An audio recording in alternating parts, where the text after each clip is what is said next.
This week on the Trucking Risk and Insurance Podcast, we've got Matthew. And we are discussing everything to do with brokers, third-party logistics providers, and working directly or companies working directly for them. And we're going to get into the advantages and disadvantages of everything. So stay tuned. Here comes Matthew. Welcome to the Trucking Risk and Insurance Podcast.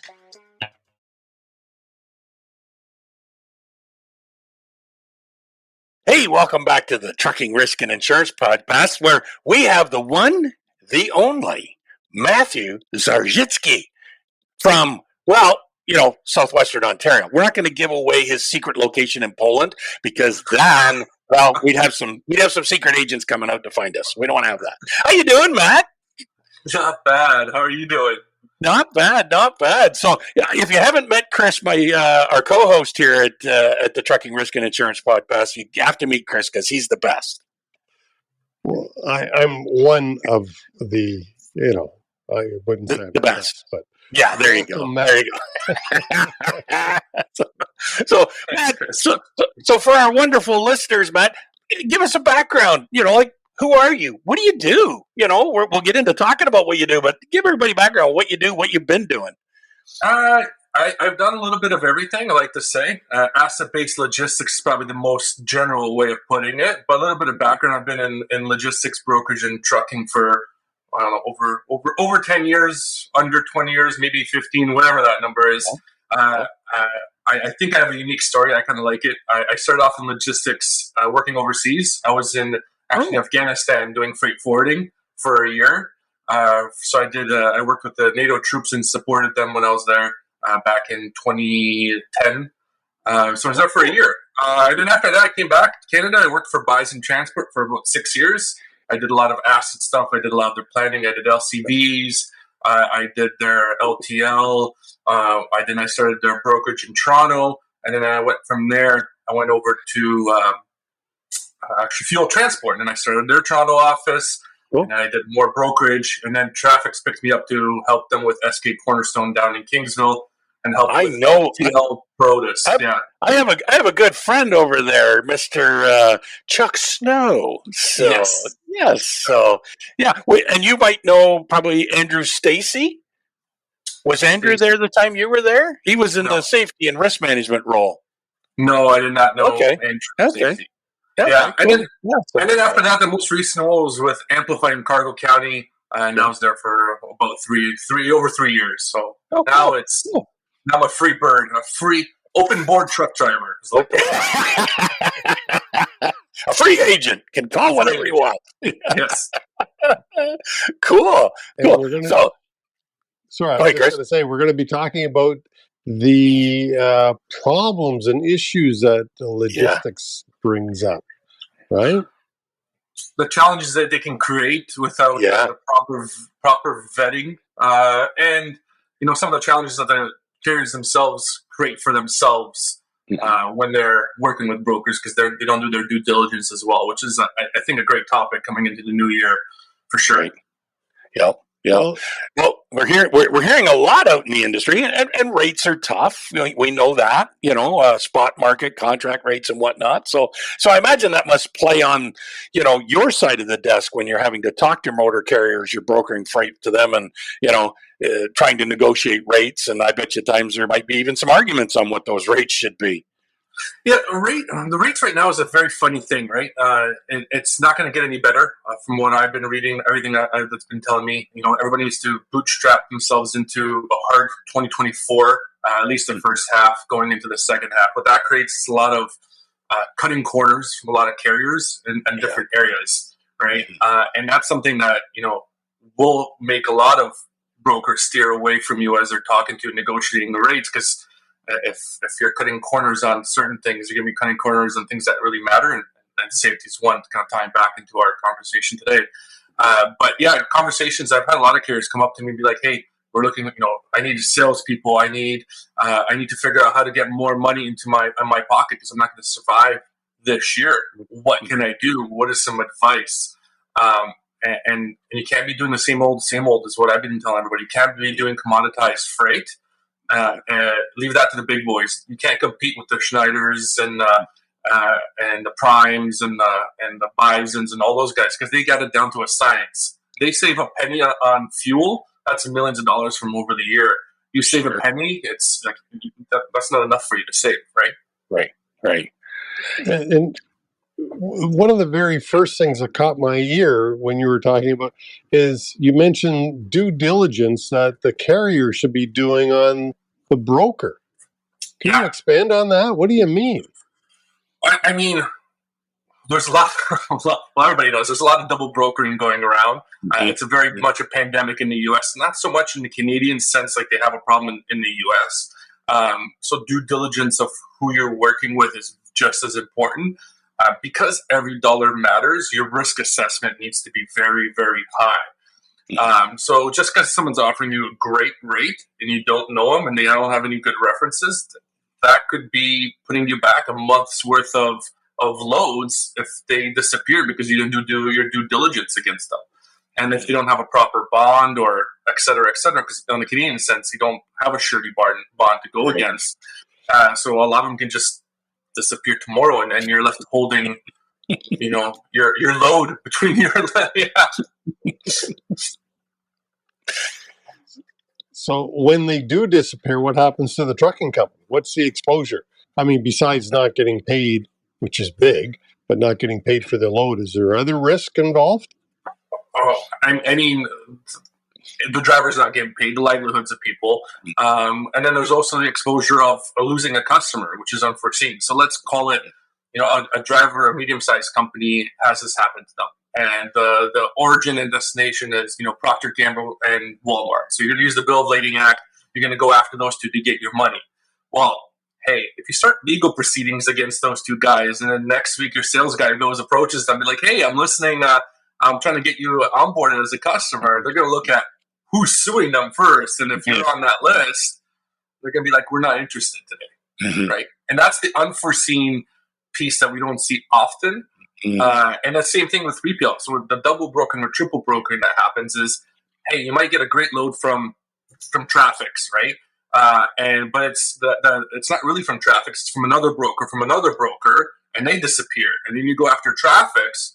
Well, Traffics might be like going, hey, I gave this to X person, and it becomes an intertwined mix, and they're going to have a bad taste in their mouth as well. So you're losing that opportunity. So then you have this risk reward kind of looking at things going, do I chase them legally? Do I forgive their debt? Do I try to come up to an amicable solution? And it's nobody's fault that's in the middle except for the broker that disappeared. And I'm not saying that this is like every broker is a bad broker. There's obviously very much a need, but there are bad apples just as much as there's bad carriers, bad drivers, because there's bad people. That's just the bottom line, right? And when times are desperate, people do desperate things. Funny enough, I live in Kingsville, or Poland, as John said. And last night we had a carjacking in town, and it's just because of the tightness of everybody having. It's in a small town, you don't usually hear about that, but broad daylight, someone just jumped into someone else's car and drove off right next to the TD Bank. Yeah. But it's desperate times create desperate people, and they will do more drastic things that are normal. That's what I mean by we're going to see more of an increase of this risk assessment coming into 2024, because 2022 was great. Everybody had a great year. There's no doubt in that. People who had the forethought built a bit of a war chest. Those are the guys that did pretty good in 2023. There's others that didn't do that, and they overspent and over-leveraged themselves, and they created a situation where they're coming into 2024, and they thought it's going to turn around by now. They're like, oh, it can't last 6 months. It has to be done and over now. Well, it's going to be an 18-month struggle. It might not be a recession. It might not be exactly that, but it's going to be very, very, very, very tight because, just because the government doesn't want to call it a recession doesn't mean it's not. Like I paid 3 times as much for soup the other day at Zares, right? Or rather, a grocery store. You can bleep that out for me, Chris.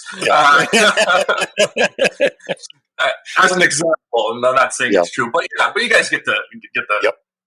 Sure. Well, it makes for tough times all around. There's no doubt about it. So when it gets tough like this, we know that motor carriers will cut back in areas that they shouldn't, by all means. But from a broker standpoint, when you're brokering freight and you're partnering with that carrier, what safeguards would you have in place to make sure that they're not cutting back on those areas? And that, because obviously if I'm cutting back on safety or maintenance, for instance, you put the load on the guy's truck, you've got to be concerned that he's not going to get hung up at a scale because his truck doesn't pass inspection, or, he gets involved in a crash, or the driver he hired is really not properly trained. And now we don't even show up. And now you've got a customer problem, not the carrier. Mm-hmm. Well, and before Matt answers that, there was that successful lawsuit a number of years ago that went against C.H. Robinson for $23 million. Yep. Because they hired a trucking company with a, to say, poor safety record. Horrendously poor. It is being polite. But so now with that, Matt, I'll throw it back to you. What does the broker do in the way of checking out the carrier? Well, there's different levels of brokerages, and maybe let's take a little step back. There is a funny thing that's happening in the industry where certain terms become popular, and then they lose their effectiveness because certain people like it or don't like it. So, what is a broker? What is a logistics provider? What is a supply chain specialist? What is a 3PL, a 4PL, a 5PL, right? And that really, or a freight forwarder, right? Like what Europeans see as freight forwarders and what we see as freight forwarders is vastly different. And that's because certain terms start getting a negative connotation behind it. So a certain level of your partnership that is a 3PL or a 4PL will have a far better due diligence process to figure out what is going on. So like the Trafixes, the C.H. Robinsons, the Echoes, those guys have a very much an analytical portion of their company that really dives into, is this carrier safe?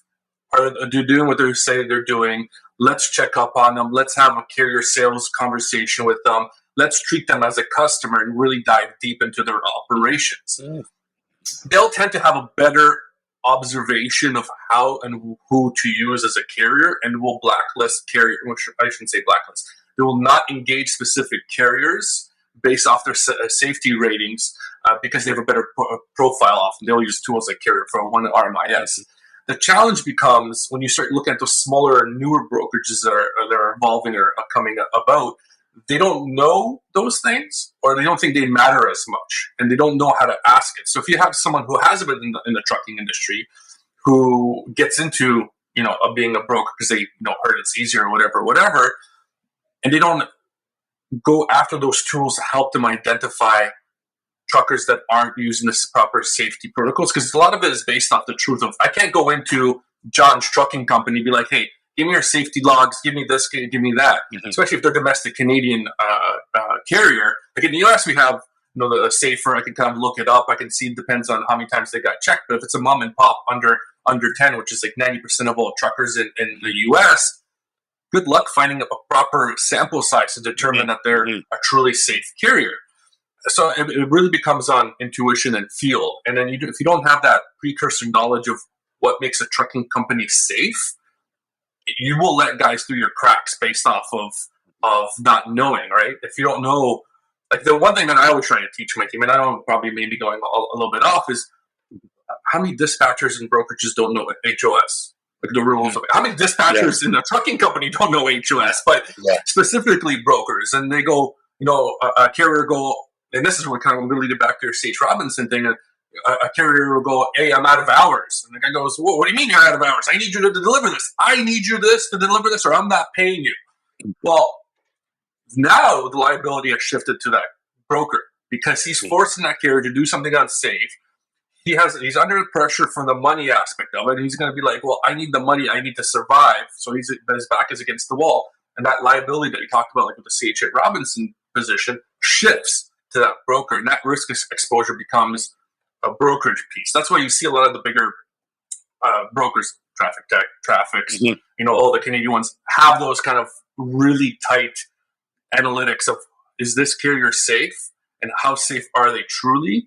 And I really want to see these things before I onboard them. But they can do that because they have enough freight and they have a lot of tolerance for losing money and not losing money. Smaller, medium guys, they don't, and they don't know how to kind of look at that, right?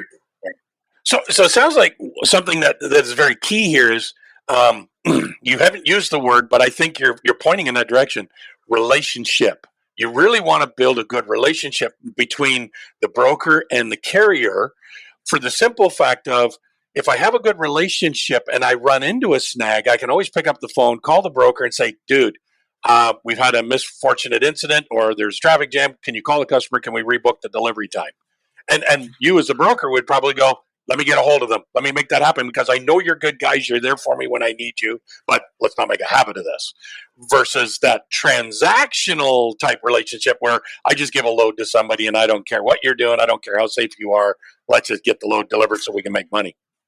Yeah, and I'm glad you used the word relationship, John, because I think that's a buzzword that everybody kind of uses. It's like when you join a company and they say it's family oriented.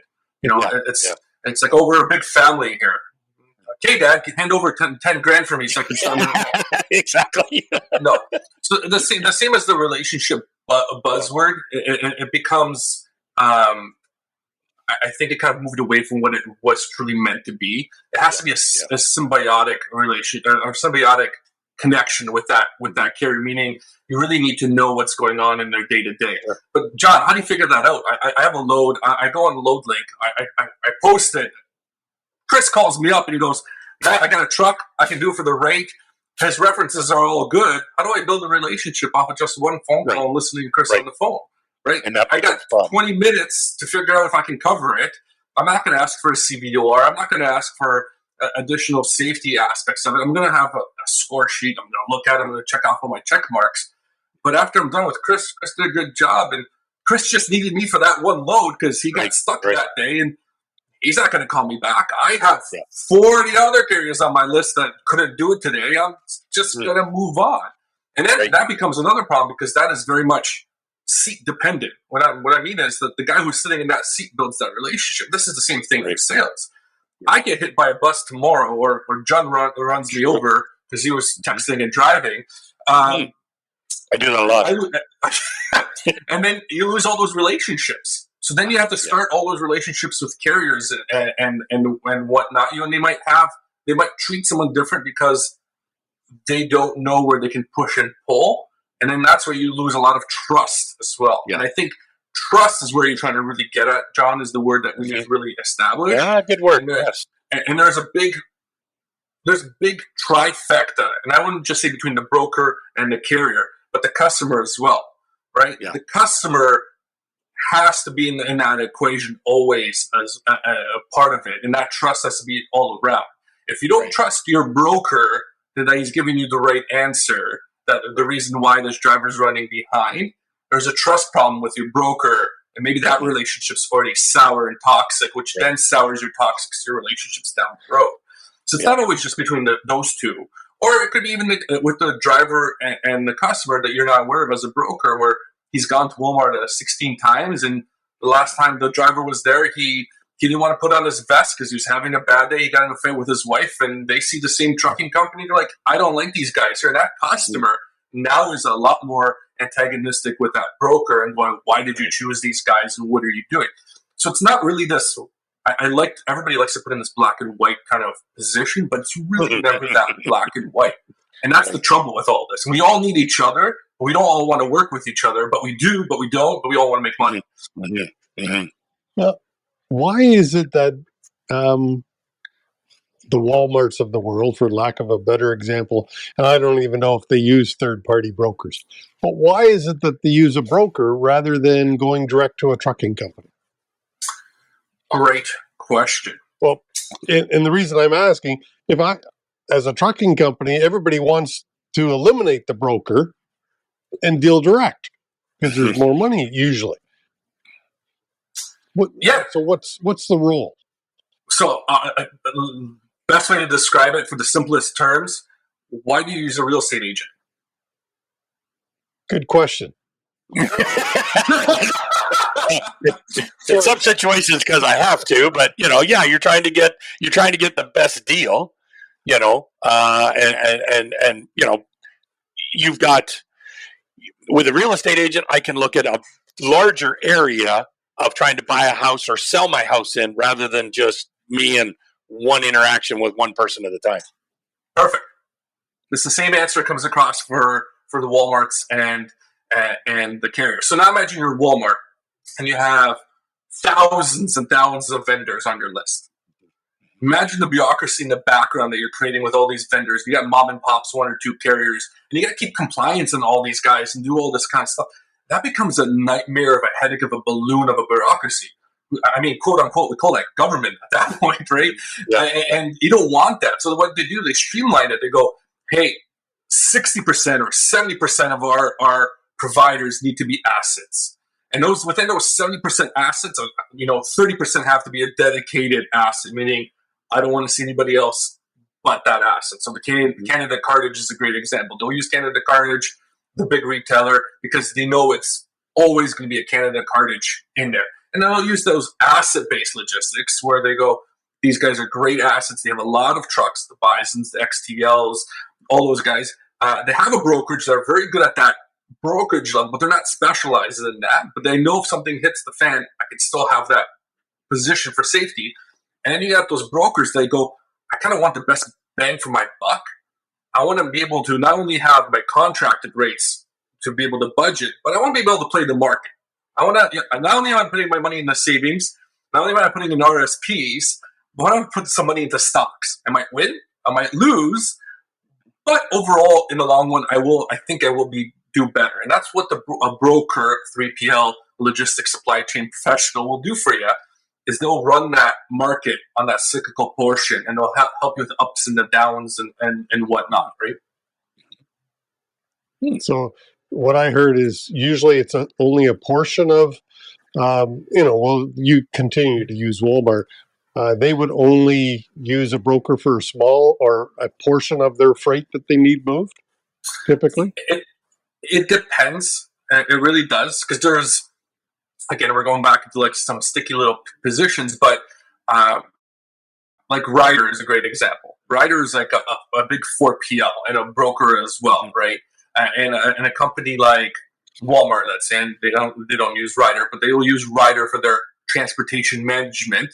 And within that, they will control all their transportation, and they'll have set rules and guidelines of what to use and how to use and whatnot. But they might even then open it up where you find all the trucking companies for us, or this is the list I want to use. And they use that 4PL as that managing that logistics aspect of it. That's why it's not so black and white. There's brokers who are just transactionals that are out there that will do little things, but there's actual logistics providers that will help further along that supply chain that an asset can't do.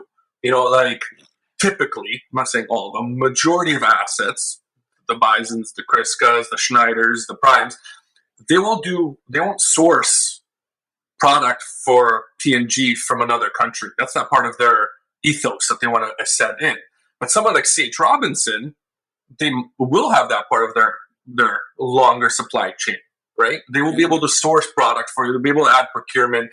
They'll be able to add warehouse. They'll be able to add different logistical solutions across the world that will attract a customer to it. That's why the level of brokerages kind of, makes it sticky, because it's not as black and white as everybody kind of puts it. And then when you ask, the next question is always why asset over brokerage, and which ones are better?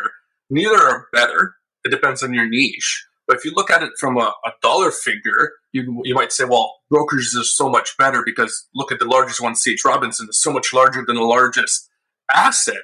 But they're providing different services and needs, right? A lot of people don't know, like Schneider does, or used to, I don't know if they do anymore, they used to provide trucking services in China, which was one of their growth pieces for a while. And they were trying to expand that, but I think they scaled back. And that's why you don't see why don't you see a lot of North American trucking companies in Europe, right? And that's that kind of limit of where can you expand your asset, but it can still be a profitable thing if done correctly, if you do your safety, your maintenance, and all that else.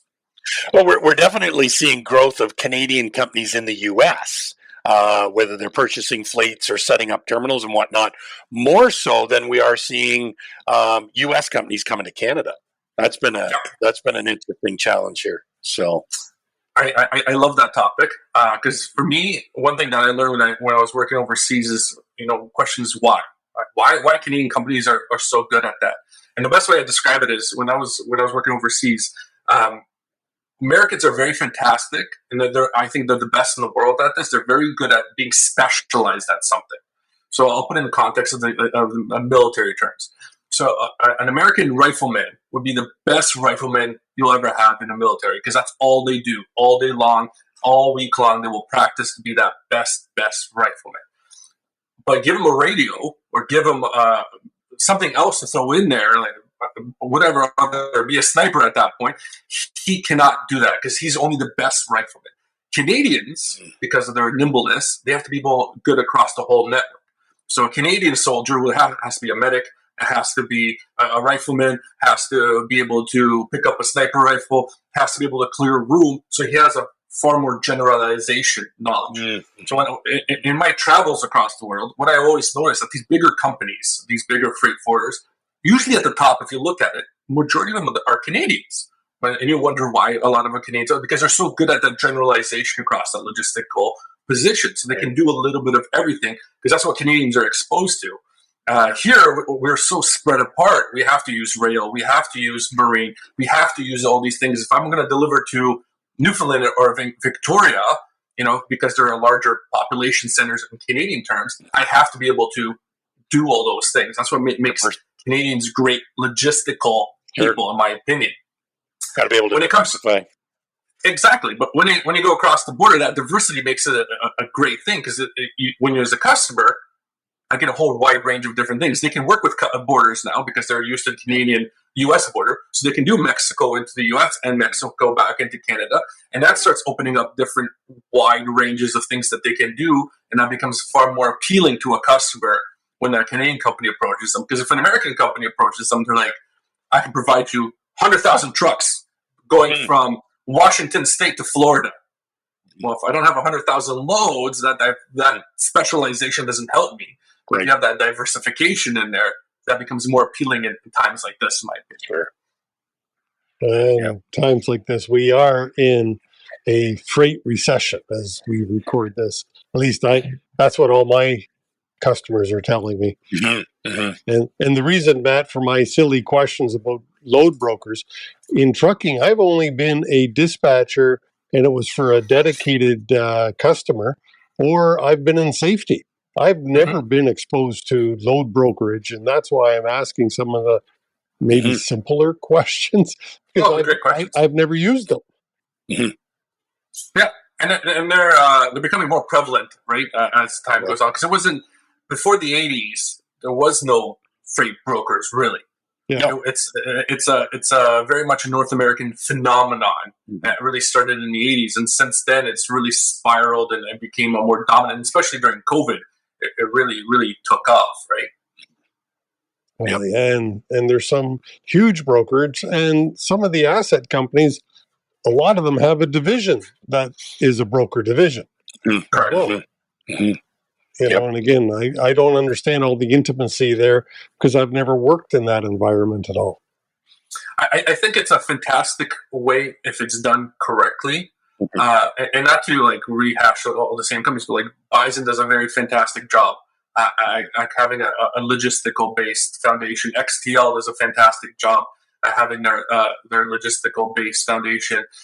These companies are great examples of when you really focus on the niche and work off of that cornerstone of your abilities, you can really make it something special. They don't go off and do over-dimensional, or they don't do anything. They focus on what they're good at, and they really hone in on that and provide that additional capacity to the customers, and it really does provide a unique position for them to be in the marketplace.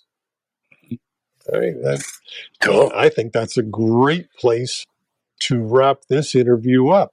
And I'm not going to try to pronounce Matt's last name. I'll butcher that. Zarzycki. There you go. You say it, Matt. You say it. It's Zarzycki.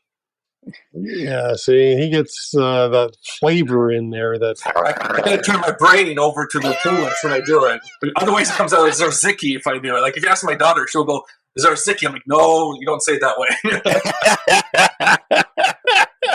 Yeah, it's funny how the different languages.